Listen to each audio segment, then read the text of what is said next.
Bien, buenos días. Saludarles. Primero saber un poquito de dónde vienen, así para ubicarme, de dónde ustedes son productores de berry, ¿cierto? En general, ¿no? ¿De qué comuna vienen?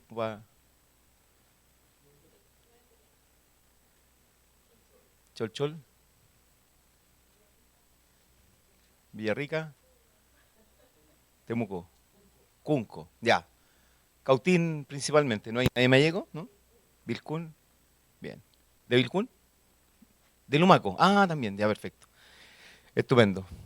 Bueno, mira, yo creo que si uno piensa hace 20 años atrás, o 10 tal vez, no sé, tal vez lo que vamos a hablar hoy día casi que no se hubiera pensado, o hace 30, digamos, para los más viejos que somos.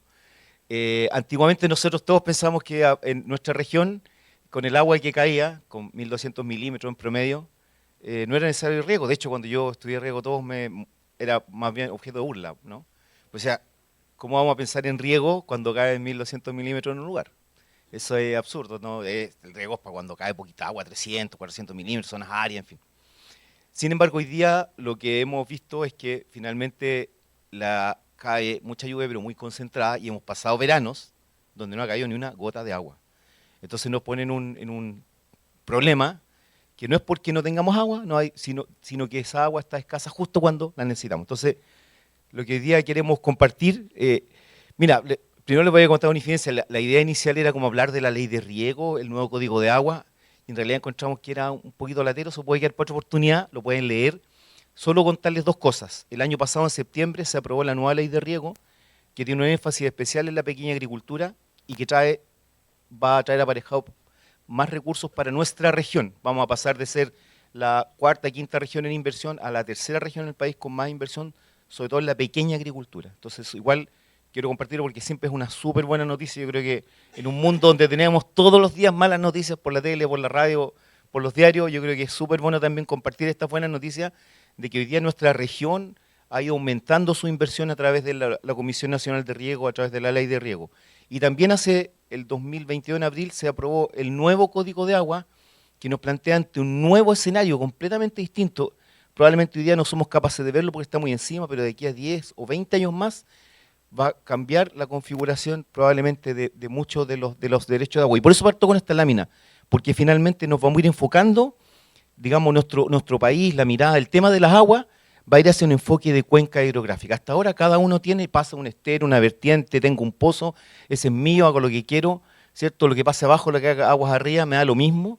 Sin embargo, cada vez más, este pa, chuta, no vaya, no era ese. Cada vez más vamos a ir avanzando hacia una mirada mucho más sistémica. Lo que me pasa a mí en el predio donde estoy, le afecta al que está aguas abajo, y también a mí me afecta lo que pasa aguas arriba. Una cuenca hidrográfica es un espacio territorial, ¿cierto? Un espacio, un lugar geográfico, que significa que una gotita que cae arriba de la cordillera, esa misma gotita, llega hasta el mar, en el caso nuestro. Y aquí tenemos tres o dos cuencas principales, la de Cuenca del Tolten, que nace en Curarrehue, ¿es cierto? Llega al Villarrica, que es el lago Villarrica, y ahí llega hasta La Barra, ¿cierto? Hasta Tolten, en la comuna de Tolten. Recorre 11 comunas. Y luego tenemos la cuenca del Imperial, que nace por Purén arriba, ¿cierto? Por más arriba de Lumaco, y llega hasta Puerto Saavedra, con el río Imperial, Cholchol, el Cautín, todos esos ríos que se van juntando.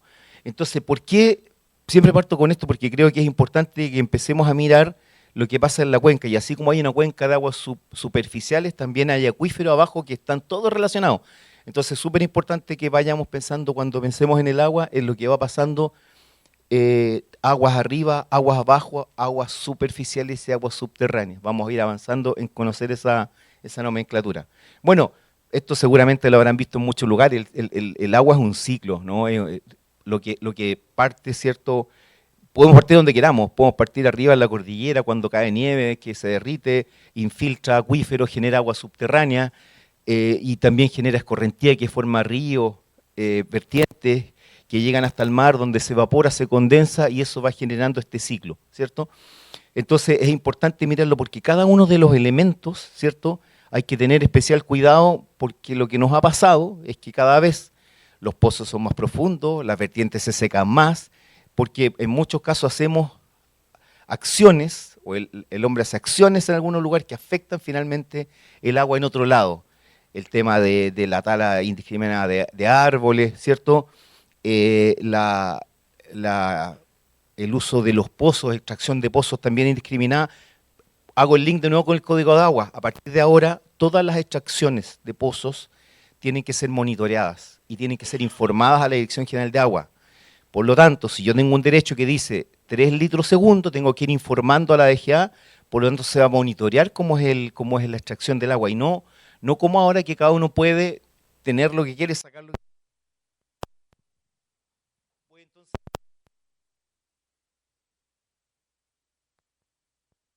se escucha igual. Dato, en la cuenca del lago Ranco ya están agotadas las solicitudes de derechos de agua. No se pueden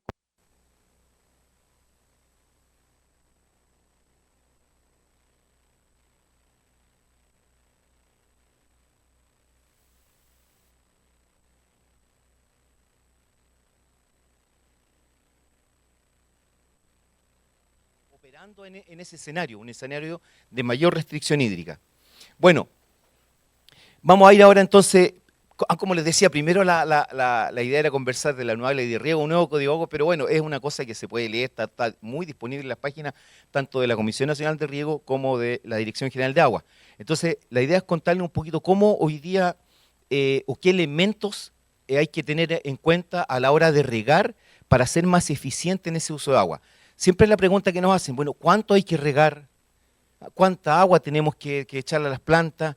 Alguna gente dice, no, me dijeron 2 horas, entonces hago 2 horas, eso, ¿por qué? No, no sé, me dijeron.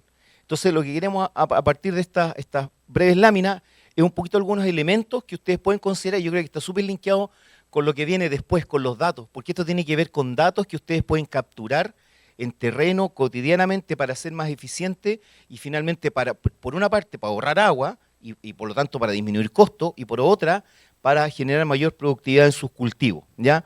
Entonces, no solo tiene que, o sea, el riego no solo tiene que ver con la inversión, con la posibilidad de tener proyectos y poner las obras, sino también en el uso eficiente del agua para que estos proyectos finalmente logren el objetivo que queremos. Bueno, cuando uno habla de riego siempre habla de esta relación suelo, planta, agua. Ese es como lo que está ahí dando vueltas. Y nosotros le incorporamos una cuarta variable que también tiene que ver con la persona, con el manejo, ¿ya? Esto en toda la literatura sale así, suelo, planta, agua. Pero a veces, aprovecho de contar una pequeña anécdota, nos pasó una vez, yo estaba viendo un proyecto en una zona precordillerana, un proyecto precioso, con tubería metálica, con aspersión, impecable, impecable. El único problema que tenía era que la persona que iba a regar era una persona mayor, era sola y tenía un problema con un brazo, entonces no podía mover la tubería. Entonces teníamos un estupendo proyecto, un diseño hidráulico impecable, un diseño agronómico excelente, solo que no había sido pensado en la persona, ¿ah? Y esto porque muchas veces en el manejo también tiene que ver los tiempos que uno dispone, las capacidades, incluso las capacidades físicas, ¿cierto? La cantidad de mano de obra, en fin, eso es súper importante y a veces es una cosa que uno no considera porque piensa solo en la planta, en el agua y en el suelo. Bueno, cuando hablamos de esto, seguramente ustedes saben mejor que yo, ¿no? Cuando hablamos de suelo hablamos de 3 tipos como los... En el triángulo de los suelos están los más arcillosos, que en el fondo son más impermeables. Un tranque lo compacta con arcilla, ¿cierto? Porque son suelos más duros, ¿cierto? Después tenemos los suelos, en el otro extremo, los más arenosos, que drenan mucho, ¿cierto? Son suelos que si yo tuviera que regar un suelo arenoso, me sale un montón de agua. En cambio, un suelo más bien arcilloso, ¿cierto? Puede contener una mayor cantidad de agua, o sea, hacer como una esponja, ¿cierto? La otra, en cambio, va a drenar toda el agua que le vamos echando. Eso es una primera cosa súper importante en el riego, siempre, no solo en el riego, pensar qué tipo de suelo tengo para ver si tiene capacidad de almacenamiento o tiene más o menos capacidad de almacenar agua. Finalmente, el suelo es una gran esponja que junta agüita que luego la planta, ¿cierto?, la utiliza para nutrirse. Bueno, y luego entonces tenemos, respecto a la planta ahí pasan dos fenómenos que se observan. Uno es con el calor, la tierra evapora agua, pierde agua por efecto de la evaporación, y a su vez las plantas a través de las hojas también evapora agua. O sea, a través de eso la planta pierde agua. Finalmente, ¿el riego qué es? El riego es incorporarle a la planta el agua que ella perdió. Entonces, si pierde, por decirlo, 1 litro, hay que echarle 1 litro para que se pueda desarrollar adecuadamente. Y lo que vemos acá es Bueno, hay muchas formas en realidad de ver cuánta agua necesita una planta. Hay sensores de humedad del suelo, de estrés hídrico de la planta, hay un montón. Pero como el más conocido, el más usado, esta fórmula que desarrolló Penman Monthey hace ya hartas décadas atrás, que dice que la evapotranspiración del cultivo, o sea, lo que pierde la planta del cultivo, tiene variables que son más bien ambientales, que son fáciles de calcular, por así decirlo, ¿ya? No tenemos que entrar en grandes ecuaciones, mediciones, sensores. Uno dice, hay una forma fácil con variables ambientales que tienen... ¿Cuál es el que apunta con este? ¿El del medio? Perfecto, ya, ahí sí. Entonces dice que este cultivo, ¿cierto? Hay una evapotranspiración potencial, ¿cierto? Que uno lo mide a través de una bandeja de evaporación, que se la voy a mostrar a continuación, y cada cultivo tiene un coeficiente que está estandarizado, hay unas tablas que las vamos a ver. Entonces uno fácilmente podría saber cuánta agua necesita el cultivo, ¿cierto? Sabiendo esa evapotranspiración potencial y la multiplica por el coeficiente de cultivo, que depende del cultivo y depende de su fase de desarrollo, ¿ya? Entonces, yo digo, si uno tuviera una huerta, yo lo que digo, en nuestra región hoy día, la evapotranspiración potencial son 5 milímetros al día, ahí más o menos, en promedio. Eso significa que se pierden 5 litros por metro cuadrado diariamente, en verano. Ahora, se lo voy a mostrar un poquito más adelante, pero cuando uno ve los datos, en alguna época aquí en nuestra región llegamos a 7,5 milímetros de pérdida de evapotranspiración. Y en otros sectores llegamos a 3,5. Es decir, hay un rango amplio. Entonces, por ejemplo, si uno tuviera una huerta pequeñita, en realidad uno le pone 5 y uno podría decir que estamos en promedio bien. Sin embargo, si yo tengo superficies mayores, cada vez es más importante la evapotranspiración potencial. ¿Por qué? Porque 1 milímetro más, 1 milímetro menos significan muchos litros de agua más o muchos litros de agua menos que le va a echar a la planta, por lo tanto mayor eficiencia, mayor o menor consumo de energía para la bomba, es decir, significa costos, ¿ya? Entonces, por eso es importante conocer la evapotranspiración potencial. Bueno, y el tercer elemento, como decíamos, era el suelo, ¿cierto? La planta, que estaba acá con el tema de la evapotranspiración, y el agua. Bueno, como decíamos, el agua, normalmente la forma más eficiente de regar es la lluvia. Sí. Eso es lo perfecto, ¿no? Lo ideal es que el cultivo, y como lo hacía antiguamente, como actualmente todavía se hacen trigo, otras cosas, llueve, ¿cierto? Lo único que tiene que tener cuidado, ojalá no venga un año tan lluvioso, tan seco, pero en general, en otros tiempos, por así decirlo, la lluvia era nuestra mejor regadera, ¿no? Hoy día, en cambio, dado la concentración en la temporada de invierno, es que ya en el verano no es suficiente con lo que llueva. Entonces, la precipitación, lo que hace el riego finalmente es hacer lo que no puede hacer la lluvia. Si llueve poco, tenemos que ponerle más agüita a la planta. Entonces, cuando uno hablamos de precipitación, hablamos de los milímetros precipitados. ¿Y qué es 1 milímetro? Es 1 litro en 1 metro cuadrado. O sea, nosotros tenemos 1 metro cuadrado, ¿cierto? Y es 1 milímetro de eso. Cuando hablamos de 1 milímetro, cuando hablamos de 1000 milímetros, son 1000 litros por metro cuadrado, ¿cierto? Esa es la unidad que se utiliza. Entonces, para ver la evapotranspiración potencial, recuerden, vamos a volver aquí, ¿cierto? Vamos a ir aquí a esa evapotranspiración potencial. Se utiliza esta que se llama bandeja de evaporación. Es como lo más común, ¿ya? Esa es una bandeja que tiene, bueno, esta es automática, tiene un sensor aquí que mide la altura, pero normalmente tiene aquí claro, hay una regla aquí adentro de esto, y lo que se hace es que uno va viendo y con eso se puede saber cuánta agua se evapora al día, ¿cierto? En un cierto terreno. Eso es lo que se llama evapotranspiración potencial, ¿ah? O de referencia también se llama. Entonces esta bandeja se pone ahí, como dice, a 15 centímetros del suelo, ¿cierto? Tiene ciertas medidas, se venden, ¿cierto? Se pueden armar, entonces uno podría ir midiendo cuánto en mi lugar específico evapora al día. Por lo tanto, yo voy a saber exactamente las condiciones climáticas de mi lugar para saber cuánta agua se pierde al día, ¿cierto? A través de esta bandeja. Y por otra parte, el K sub C, recuerden que la ecuación es evapotranspiración potencial por coeficiente de cultivo, ¿cierto? Entonces, este coeficiente de cultivo, hay tablas para esto. Entonces, este coeficiente es bajo, aumenta, ¿cierto?, de acuerdo al desarrollo del cultivo y hay un KC final. Entonces, uno puede en cada época aplicar, por así decirlo, esa ecuación muy simple que es evapotranspiración potencial por coeficiente de cultivo, ¿ya? Y aquí tenemos tablas, o sea, hoy día tenemos tablas para cada uno de los cultivos, ¿cierto?, donde tenemos efectivamente en cada una de las etapas de desarrollo el coeficiente de cultivo con el cual en una tablita, por así decirlo, una Excel, uno podría tener y ir calculando diariamente, de acuerdo a cuánto evapora, de acuerdo al coeficiente de cultivo, cuánta agua necesita la planta. Ahora, si un día llueve, ¿qué es lo que tengo que hacer? Hacer la diferencia, pues la resta, ¿cierto? Ver, bueno, si un día precipitó, no sé, 3 milímetros, en vez de 5 le voy a tener que echar 2 nomás, esa diferencia. Entonces yo podría tener un registro diario, ¿cierto?, del agua que requiere mi cultivo. Ahora, todo esto que uno podría hacer está ya hecho por unas estaciones agrometeorológicas que tiene el INE en nuestra región, son 34. Entonces lo que uno hace es que en cada lugar, si ustedes se fijan ahí, aparece diariamente la evapotranspiración. O sea, yo no necesito tener la bandeja, sino que voy y mido este dato. Ahora, claro, si estoy aquí adentro del Lumaco, estoy complicado porque no tengo una tan cerca, busco la más cerca y ahí la hago de referencia. Me sirve, pero si yo tuviera una bandeja sería mucho más preciso, ¿ya? Y estas cosas, y mientras más es la superficie, más importante es porque el dato va a ser más preciso, voy a estar mucho más ajustado al requerimiento de agua que necesita mi cultivo, ¿ya? Entonces, pero esto es súper bueno porque, como digo, tenemos estaciones en toda la región que nos permiten saber cuánta agua pierde el suelo diariamente. Entonces nosotros, sabiendo también la precipitación del día, podemos saber cuánta agua y con el coeficiente de cultivo, como le digo que teníamos, saber exactamente cuánta agua tenemos que echarle al día a la planta, ¿ya? Y eso nos va a hacer mucho más eficiente el riego.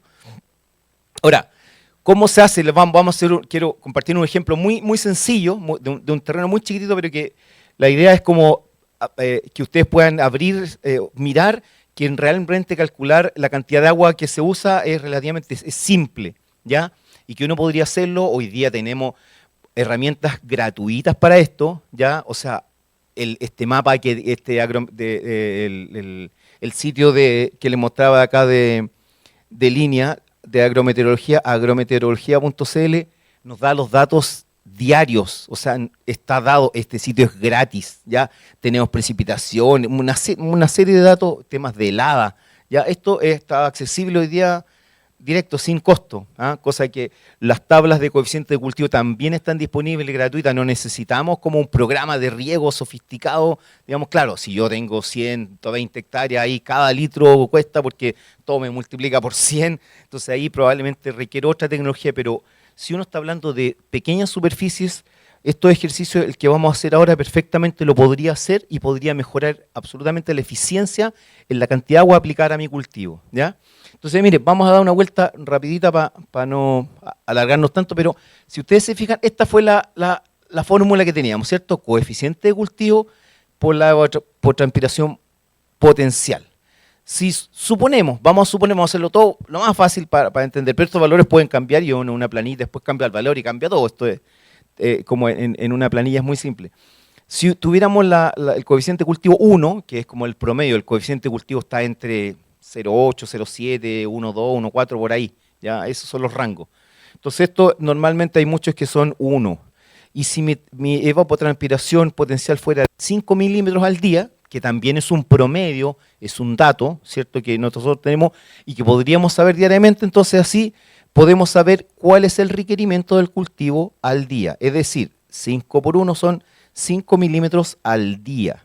Significa que ese cultivo por cada metro cuadrado requiere 5 litros. ¿Ya? Esa cantidad de agua. Para uno es mucho más fácil entender el litro que en otra unidad. O sea, entonces si tengo 10 metros cuadrados, 50 litros. Y así, directo. ¿Ya? Bueno, si yo, por ejemplo, voy a hacer otro, entonces, si yo tuviera, vamos a hacer una huerta pequeñita de 10 por 15, ¿cierto? Y tuviera aquí 10 líneas de goteo. Voy a tener mis líneas de goteo, ¿cierto? Y cada línea de goteo entonces mide 15 metros. Entonces voy a ver, porque tengo que calcular cuánto tiempo tengo que tener abierta la llave. Finalmente eso me interesa a mí, pues, cuando la abro y cuando la cierro, ¿cierto? Eso es lo que me interesa. Entonces yo lo que digo, bueno, estas plantitas aquí necesitan 5 milímetros al día. Bueno, 5 milímetros significa que son en un metro cuadrado necesitan 5 milímetros. Entonces, en estos 150 metros cuadrados, ¿cuántos milímetros necesita? Entonces, yo hago ahí la regla de 3 simple, esta multiplicación cruzada, y digo que se necesitan 750 milímetros, es decir, 750 litros al día para esta superficie. Si tengo más superficie, voy a cambiar simplemente los valores, ¿ya? Bueno, los goteros. Si ustedes se fijan, aquí tengo 10 líneas de gotero y la distancia entre líneas aquí estamos hablando de 1 metro. Todos estos son datos que uno tiene, digamos, ¿ya? Y la distancia por gotero también es súper importante a tanto y el caudal por gotero. Este dato siempre es importante que ustedes lo vean en una línea de goteo, en una tubería de goteo, una cinta de goteo. La distancia entre emisores a 30 centímetros y el caudal del gotero. Normalmente estos son datos normales, están a 30 centímetros, hay algunos a 50 y 2, 3, 4 litros hora. Esos son como datos habituales de un goteo, ¿ya? Entonces es súper importante saber cuando uno tiene, como digo, la distancia entre los emisores y el caudal, los litros hora, están en litros hora los goteos.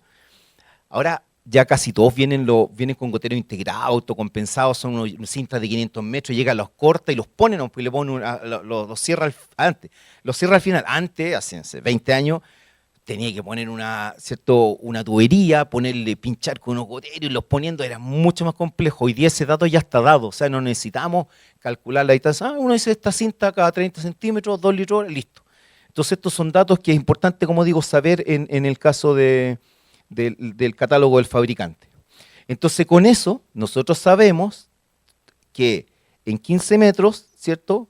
Están a 0,3, o sea, en cada línea tenemos 50 goteros.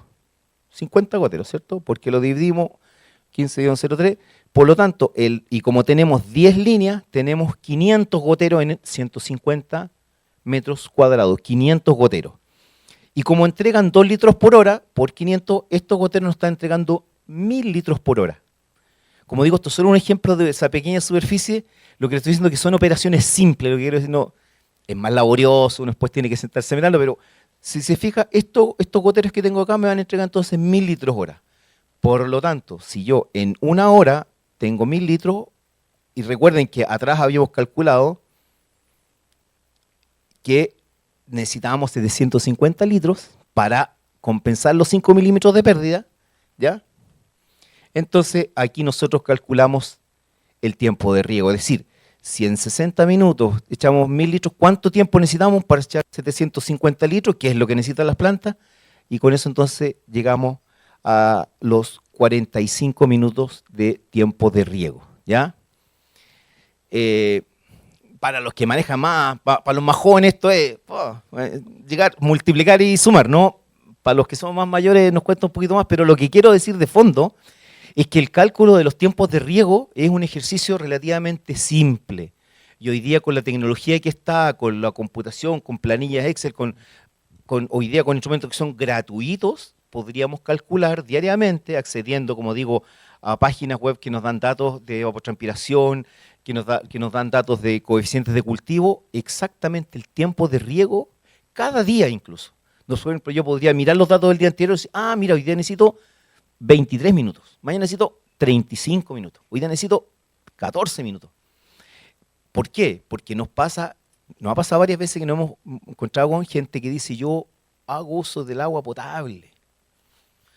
Primero, el agua potable no es para eso, porque no tengo, entonces yo le echo, 45 minutos, la cuenta le sale un montón y después empieza a ver y resulta que con 22 minutos era suficiente. Entonces está perdiendo aparte que está perdiendo mucha plata, digamos, en echar más agua en esa área, también expone a las plantas a enfermedades, a hongos, etcétera, ¿cierto? Porque esta es la cantidad que necesita. Cuando uno se pasa, vienen otros problemas también. Entonces, el cálculo en general es relativamente simple y lo podemos hacer perfectamente si podemos tener la programación y seguramente, como vamos a ver después, tomando los datos adecuados diariamente para poder hacer el manejo de los cultivos. Bueno, en resumen, para cerrar, súper importante la evapotranspiración diaria, y ahí está la página, ¿cierto? agrometeorología.cl, están todos los datos de todas las estaciones diariamente, es de una información estupenda que están en línea, entonces uno perfectamente puede acceder a estos datos y los puede ver todos los días. Es muy, muy, muy interesante. O también, por ejemplo, ver los datos mensuales, puede ver cómo varió cada mes, en fin, datos de muy buena calidad. Segundo, siempre revisar los catálogos de los goteros para ver cuánta agua entregan, ¿ya? Porque eso nos permite saber, ¿cierto?, cuánta agüita son lo que nos da y por tanto poder calcular los tiempos como veíamos, ¿ya? En tercer lugar, siempre con esto, entonces finalmente calcular el tiempo de riego que necesita mi cultivo. Y con eso voy a estar seguro de que voy a estar utilizando el tiempo adecuado, no me voy a pasar, ni me voy a quedar corto, ¿ya?